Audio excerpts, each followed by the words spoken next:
I'm Eric Barnes with the Daily Memphian, and welcome to the Sidebar, a weekly show on the community, arts, culture, and more. Today, we're very pleased to be talking again with Pat Mitchell Worley, President and CEO of the Soulsville Foundation. So stay with us for a conversation with Pat. Hey, how are you? I'm great. How are you? I'm good. It's the farce of starting it this way because we just talk for like 10 minutes about kids and things and food and travel. But it is great to have you here. Also should say you're a board member of WYXR, as am I, so I should disclose that. Yes. This does air on WYXR. But let's do the quick thing. What is Soulsville Foundation, the various parts, and we'll dig into them and we'll ramble around and talk about all things Soulsville, Stax, and so on.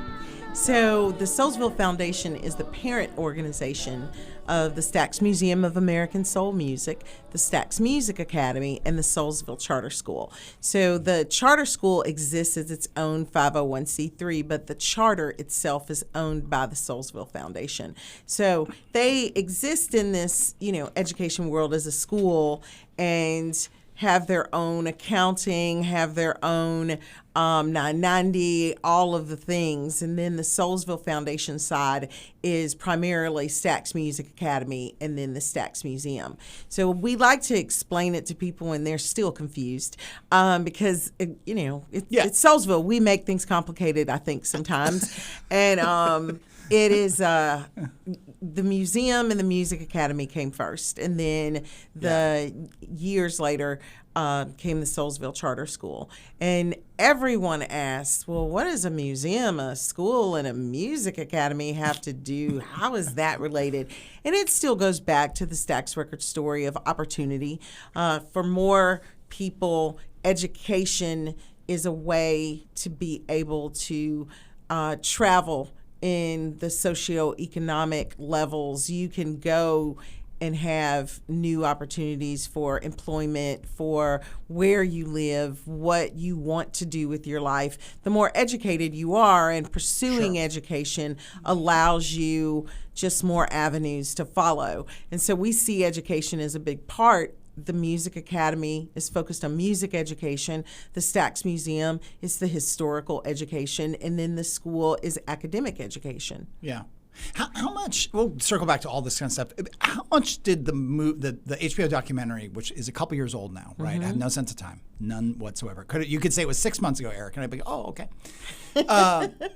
How much does that change things? And I was thinking, I wanted to get to the movie, but also when you talk about education, I knew a lot of the Stax story. I watched the movie and I felt like, oh, I didn't know anything. It just educated me on so much. And it is a history of Memphis. It's a history of the South. It's a history of urban America, centered on Memphis, but a lot of things that weren't unique to Memphis. So I'm curious. So it just jives with what you're saying. Like it matched what you're saying with the whole education thing. How much has that changed things at all? Or were you maybe it hasn't changed. Maybe are more people coming to the museum? Are more people aware of the backstory or not so much? I think that there are more people who are coming in the museum who have a better understanding of Stax Records history. Yeah. Has it brought us more tourists? I can't really say that it has. I think that the converted watched it. I don't think that there were like these, billions of people that were just, fans on the periphery who didn't know much about Stax, who went, oh, now let me go to the museum and finish my education and go to the place where it happened. I think it was more the people who were more aware that made them dive into the story more, and they followed it up by visiting the location. I think that there is, on the other side of that, it has opened a lot of avenues for us to talk about the story in a better way. There are things that had not been talked about, from the artist standpoint, from what happened on the inside of Stax that were not public knowledge. And until people said that this is what happened, we were really limited as far as the story went in the Stax Records history. And I think that now there's a lot more opportunity to talk about it. The role of diversity, how important it is to have different people at the table, but also taken from the standpoint that the music that was created at Stax was mostly from Black culture and the role that African Americans played in that, but also how it impacted them on the other end, because it gave hope to people. It gave them a vision of what they could accomplish, that they could reach their dreams within this community. And so some people didn't want to see that happen, and the documentary tells that story. So I do think that, you know, for us, as we get to the museum's 25th anniversary in 2028, one of the things that we have been spending a lot of time on is how to extend the museum's story and interpretive plan to be able to tackle some other issues that are still issues today. And so if we want to talk about Estelle Axton's role in Stax Records, to fully talk about it, about women as business owners, about what their role is today, it's still a topic of conversation. It's still some hurdles that we need to be able to jump over. So it's not a dead, you know, conversation. No, it doesn't. No, watching the movie is not a dead conversation. So, I mean, if you're remotely aware of, you know, kind of tuned into America, Memphis, all these kinds of things, were there things that you learned? Yes, there were some things I learned. And it's kind of mind-blowing, because the first time I saw it, I was with the artists, the employees. They did a special screening for them in the museum, in our theater there. And just the fact that I was very aware that I'm watching this as a spectator, but the person next to me, this was their life. They lived it. And everything that I saw, I was just like looking over, hey, well, how are they taking that? What is their reaction to that and everything? And there were some moments, like when James Alexander talked about identifying Phelan Jones' body, and this is his best friend. You know, he's basically an 18-year-old kid. He's looking at this, you know, his friend laying there, and James is like, you know, two people over from me. And so I'm just like aware of everything that I'm seeing, because they went through the experience. And so I think that first time I was very much looking at their reactions to it, and then I had to watch it by myself. I'm sure. To like, what did I think of this? You know? And I think that there were pieces of the story that I was just like, oh, wow. And to have the privilege of knowing a lot of those people,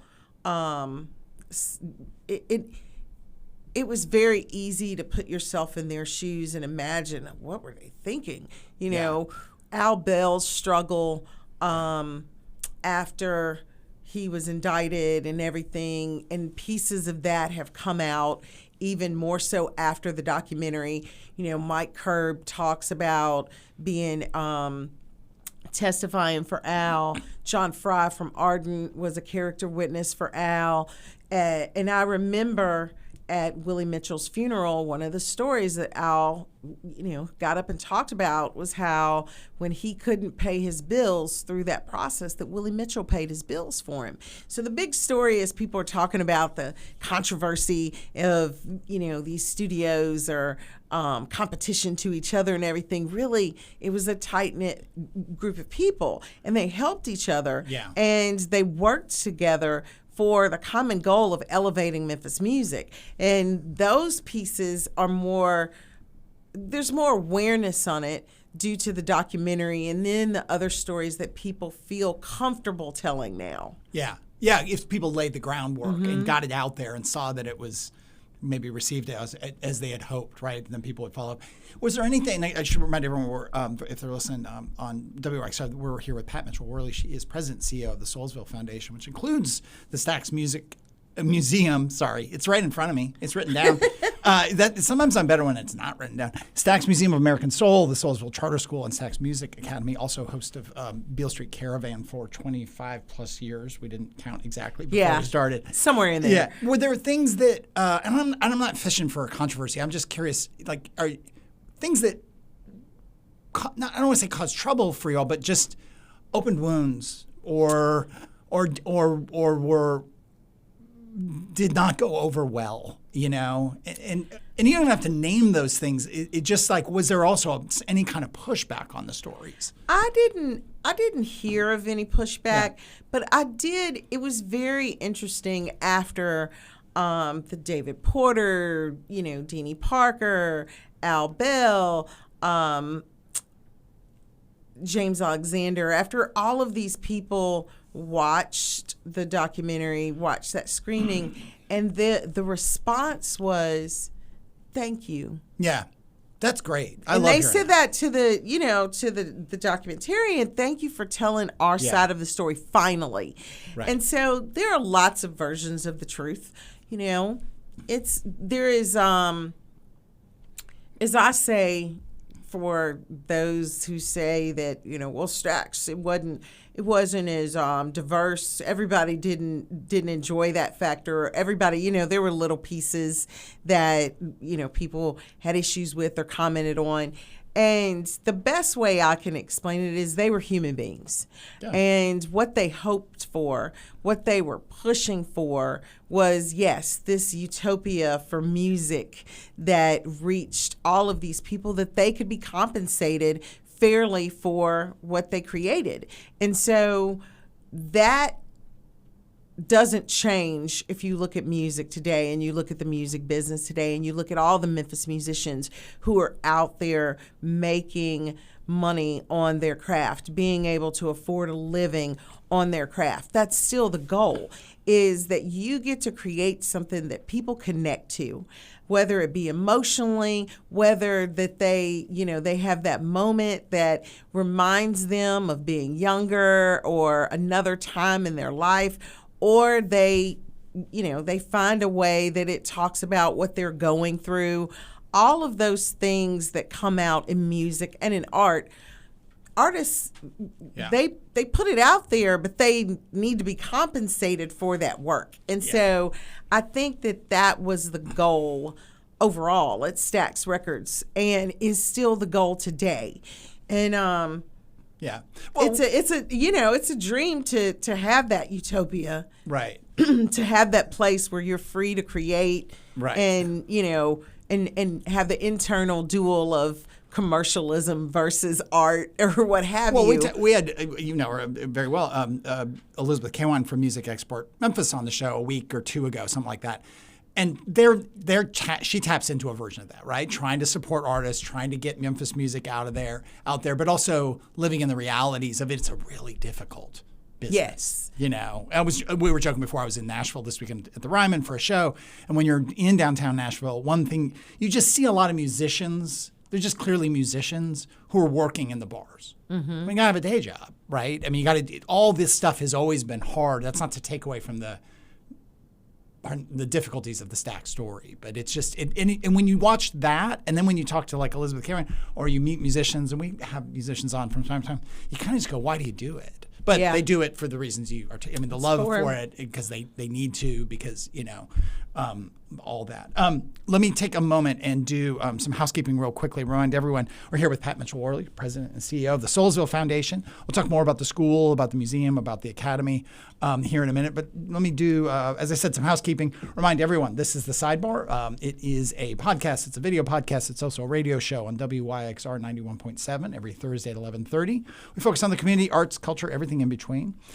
It is one of many podcasts, and now they are all video podcasts that we do on the Daily Memphian. That includes our morning podcast, the AM DM, with Mary Casciola and Natalie Van Gundy, who produces all our shows, and lots of the reporters and other folks at the Daily Memphian on that 5 days a week. It's also now on WYXR every morning. Is that right? What time is it on WYXR every morning? I should have written this down, Natalie. That's a really good question. And if you find out, email us, and you'll win a sticker a Daily Memphian sticker. I will send it to you personally. So that's the AMDM. We also have the Memphis Grizzlies podcast with Chris Harrington and Drew Hill. We have our food podcast Soundbites with Holly Whitfield. And Soundbites also airs on WYXR every Thursday at 11. I should mention also we have the podcast version of the TV show Behind the Headlines that we do with the folks at WKNO every week. All the podcasts are on the Daily Memphian site as video and audio. You can go to iTunes, Spotify, and then video at YouTube. And you can get the WYXR shows at WYXR.org or use the WYXR app. It includes all of the shows on WYXR, 120, 130. We're board members. We should know this. Like that. We should know this. What's the mission? We should know that. To be cool and awesome. All the shows, music and talk, are archived there on WYXR. If you're not a supporter of WYXR, it is nonprofit, listener-supported radio, so consider becoming a member and getting all kinds of benefits, or just do a one-off donation. And if you're not a paid subscriber to the Daily Memphian, do consider becoming one. We are the largest newsroom in the Memphis area with 40-plus reporters, producers, photographers, editors, and so on. Paid subscriptions pay for about half of what we do at the Daily Memphian. Another 25% is paid for by ads and events and sponsorships, and then 25% by donations, because we are a 501c3. Coming up soon on the show, Brady Walkinshaw, who is behind the group that just bought the Flyer and the Memphis Magazine, who I've met a little bit before and has bought a bunch of alt weeklies around the country, so that'll be a really good conversation. And then Tim Disney, that Disney family. Tim's coming on. Tim has a graphic novel. I got to know Tim through I've gotten to know Tim, and he's going to be in Memphis at Novel at the end of August. And so we're going to do an interview in advance of that with Tim to talk about the novel and other things he's done. And then we recently, I think it's last week, we had Rachel Knox from the Hyde Foundation on. She handles arts and culture for them. Elizabeth Kawan I mentioned recently, Julie Perotti from the Dixon Garden Gallery, and the folks from the Steric talking about the public market, renovations of the building, all of that. Behind the headlines, I think this week will be Lee Harris, outgoing mayor of Shelby County. No, it'll be. Yes, it will be. It will be. It's a little time warp behind the scenes because we're double taping some things. Everywhere I see Lee Harris right now, tennis shoes. Just full on tennis shoes. He's ready to go. He's good. I think he'll say that on the show. That's my prediction. And then by the time this airs, I think we'll be getting close to Election Day and past Election Day, and we'll be going into other interviews with candidates for the state and federal races, definitely the ones around redistricting, through the fall leading up to November. If when you watch this, early voting goes through, I think August 1st. August 1st, thank you, Pat. And then Election Day, I think, is August 6th, so people should vote. And we've done a bunch of interviews with the two local county mayor candidates and the two local county sheriff candidates. You can get those on the Daily Memphian site, WKNO, or wherever you get your podcasts. But we are here with Mitchell Worley. Have you changed anything in the museum? Or just to wrap up on or we can talk about the movie the whole time. I mean, we have no agenda here. But have you changed things in the museum and not reaction, but just, No, we have not yet because we don't want to just add some things to the museum. We really want the story to be something that people can follow along with. So there are some plans for changes, but you won't see it over the next year. Next year, we'll be busy celebrating the 70th anniversary of Stax Records. So it really is the birth of Satellite Records, which became Stax. And so Satellite Records has its 70th birthday next year. We have a special exhibit that's a part of that, looks at the beginning sound of what is Stax, and that really boils down to Booker T and the MGs. And who would think that you could have hit songs that were just instrumental? Well, you could. And so the genius that was Booker T and the MGs is it was very simple and straightforward, but there was complexity, that was happening within the music. And so we focus on that Stax sound and how it began and the people behind it, the musicians behind it.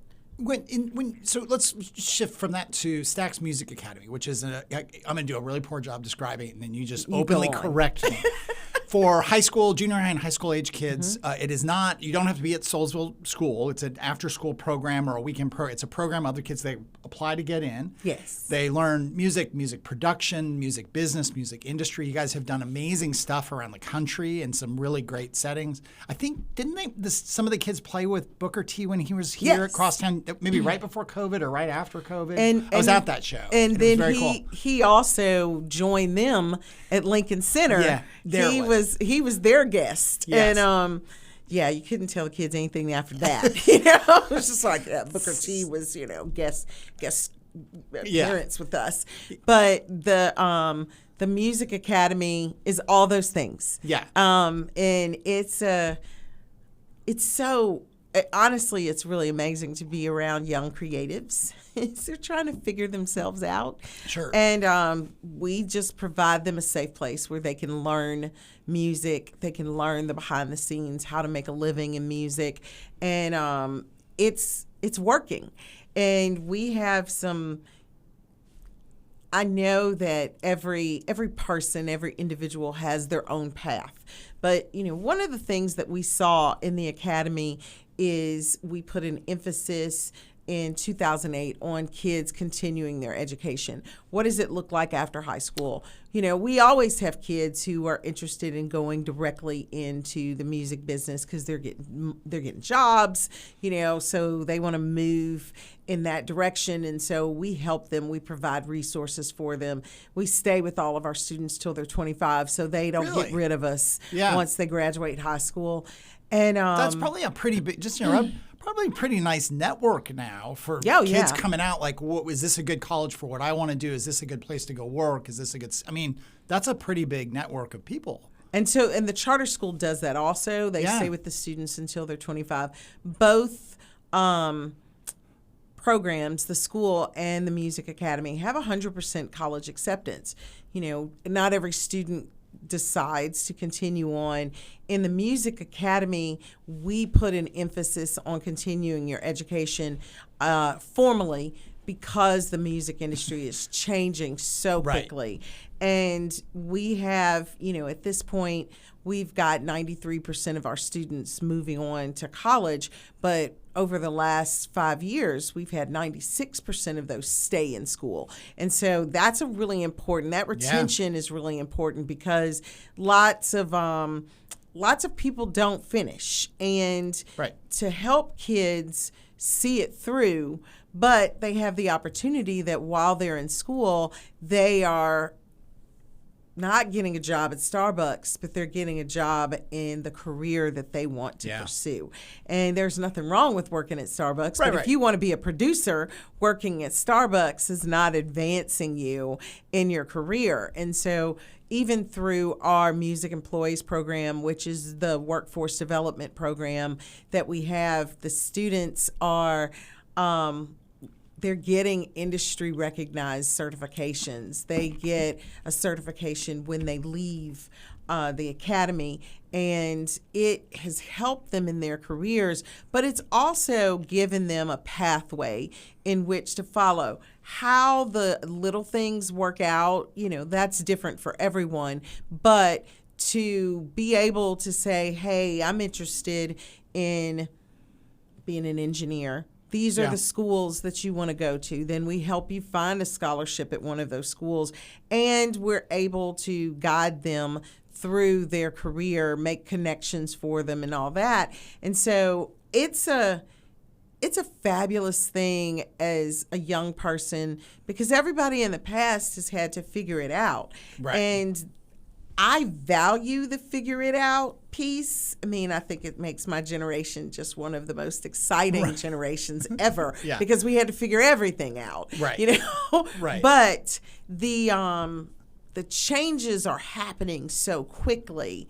And I think that's what a lot of people just can't conceive, but it's happening in every sector. All of the questions that people have about AI, imagine how it's happening in music where, it's possible now for you to not even do one bit of composition. And is it fair that is judged against someone who has this amazing talent who's creating something? And what is the how is that viewed by the listener and by the public? And there are so many new pieces that are coming up. In fact, last week we saw all of the music organizations come together and do basically a rating that has to identify music. If it's going on Spotify, if it's AI created.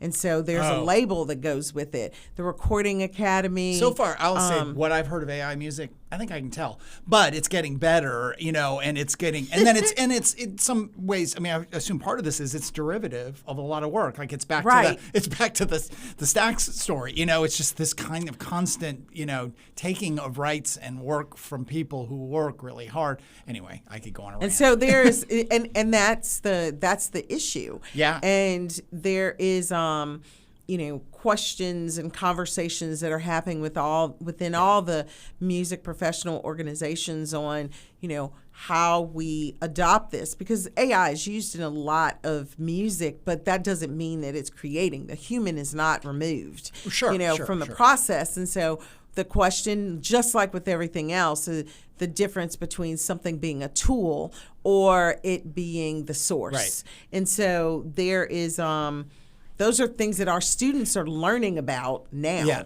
in the now. And that piece allows them to have, just a lot more opportunities, and it really allows them to be ahead of some of their peers. Music is very competitive, as you can imagine, all the music that's put out every year. And we just want to make sure that these young Memphis musicians who are going to be the ones to steer the next wave, they'll be working with Elizabeth K. Wine when they become adult musicians, So this is like the future of Memphis music. Amazing. It's great. One AI thing, and this wasn't about AI because it was 5 years ago plus, but we saw David Byrne when he was doing the American Utopia tour, and he was doing all the talking head shows, and it's a very choreographed thing, and so they're all carrying their instruments. People have seen it, or if they haven't, and it's not a traditional set, But midway through the show, he's saying hi, and he kind of chats a lot during his shows, and he said, a friend of mine said, I love the show, but you're not being honest with the audience because obviously you're using a lot of loops and pre-recorded. And David Byrne said, well, I'm not opposed to those, but actually we don't.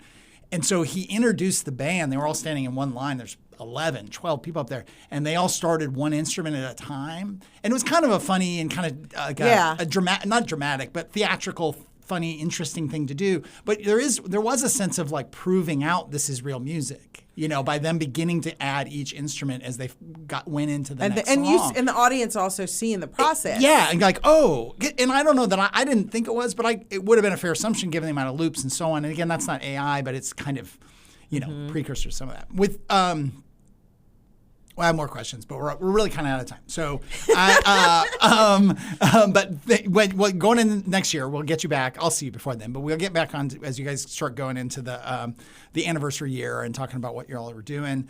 I always ask, and I've asked you before, but I never can remember what people's first concert that they went to was. What was your first concert? I don't really remember the first concert because my mother exposed me to a lot of music, and so I can't remember what my first was, but the first one that had, I would say, impact on me was the first one that I paid for the ticket. There you go. And that was Prince Purple Rain tour. I paid for the ticket. It's still a controversial story in my family because I had to buy a ticket for my mother because she wouldn't allow me to go by myself.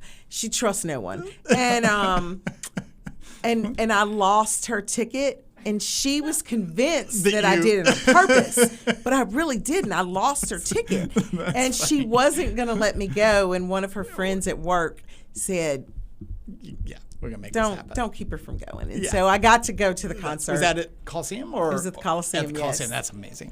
Pat Mitchell Worley from Soulsville Foundation, Stax Music Academy, Stax Museum of American Soul, and the Soulsville Charter School. Thanks very much. We didn't even do back to school, but maybe next year. Next time. Okay. Thanks so much. That is all the time we have. If you missed any of the episode, you can get it as a podcast wherever you get your podcast, or as a video on Daily Memphian or on YouTube. Thanks very much. We'll see you next week.